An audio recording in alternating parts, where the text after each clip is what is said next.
টোটোর ভেতর নাবালিকা মেয়ের সাথে কুকর্ম করার চেষ্টার অভিযোগে গ্রেপ্তার অভিযুক্ত টোটো চালক। ত্রিপুরায় ব্যাঙের ছাতার মতো গজিয়ে উঠেছে ব্যাটারি চালিত অটো এবং টোটো।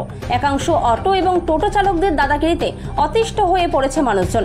এবার টোটোর ভিতরে এক নাবালিকা মেয়ের সঙ্গে কুকর্ম করার চেষ্টার অভিযোগ উঠল এক টোটো চালকের বিরুদ্ধে। জানা যায়, এক নাবালিকা মেয়েকে খোয়াই জেলার সিঙ্গিছড়া গ্রামের বাসিন্দা পেশায় টোটো চালক গৌতম নাথ শর্মা ছলচাতুরি করে খোয়াই হাইওয়ে সংলগ্ন একটি নির্জন স্থানে নিয়ে যৌন হেনস্থা করার চেষ্টা করে। পরবর্তী সময়ে নাবালিকা মেয়েটি কোনো ক্রমে অভিযুক্ত টোটো চালকের হাত থেকে নিজেকে রক্ষা করে বাড়িতে এসে তার পরিবারের লোকজনদের সম্পূর্ণ ঘটনাটি বিস্তারিতভাবে জানালে নাবালিকা মেয়েটির পরিবারের পক্ষ থেকে খোয়াই মহিলা থানায় অভিযুক্ত টোটো চালকের বিরুদ্ধে মামলা দায়ের করেন।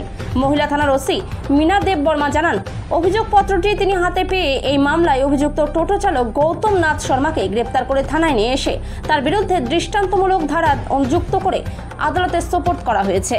আমাদের কাছে একটা রিটেন কমপ্লেন আসে যে একটা মেয়ে নাবালিকা মেয়ের সাথে নাকি একজন রিক্সাপিলার সেক্সুয়ালি হ্যারাসমেন্ট করে।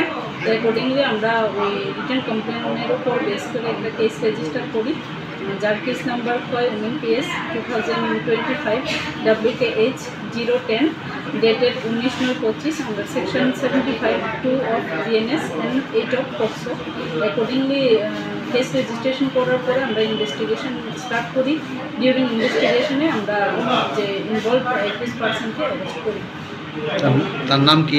তার নাম গৌতম নাথ শর্মা, পিতা শ্রী নারায়ণ নাথ শর্মা, পশ্চিম সিঙ্গিছড়া, থানা খোয়াই। আজকে কোর্টে প্রেরণ করা হয়। Thank you.